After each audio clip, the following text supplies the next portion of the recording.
Aston Martin heads to Montreal hoping to bounce back from what was their worst weekend of the season at the Spanish Grand Prix.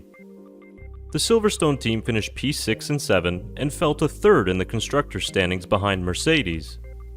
It is a testament to the amazing season they are having so far that finishing 6th and 7 would be considered their worst of 2023, but such is the brilliant performance of Aston Martin so far.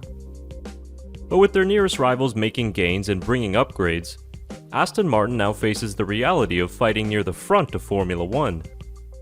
Can the Silverstone's team keep up with the likes of Ferrari and Mercedes, and what kind of upgrades can we expect from them at the Canadian Grand Prix? Well, this video hopes to answer all these questions, so let's dive right into the details.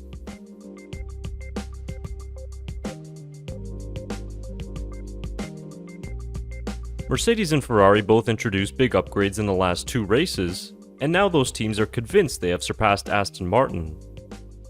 We'll look at whether this is true a little bit later, but recent developments have Aston Martin's Fernando Alonso urging his team to keep up with their rivals.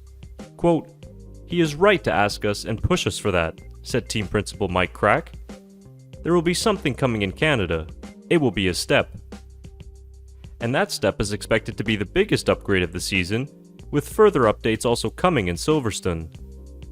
Michael Schmidt from Amoos reports that the upgrade is likely to be a new floor, and that they will be sticking with their side pod design as it has worked quite well this season. Aston Martin brought a new front wing specification to Barcelona and also updates to the rear wing.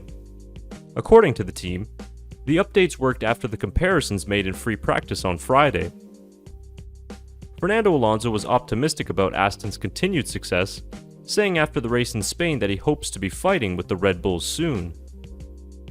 With the Canadian Grand Prix being a second home race for Aston Martin, it might be the perfect location to remind the rest of the grid that they are still here for the fight.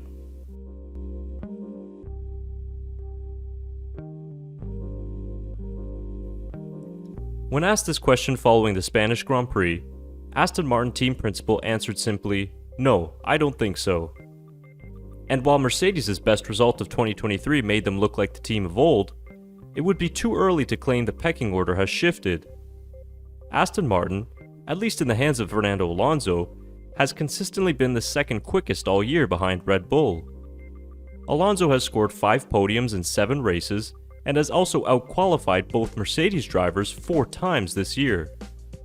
It means the Spaniard sits third in the Drivers' Championship and within reach of second place in the Constructors, with a decent gap back to Ferrari.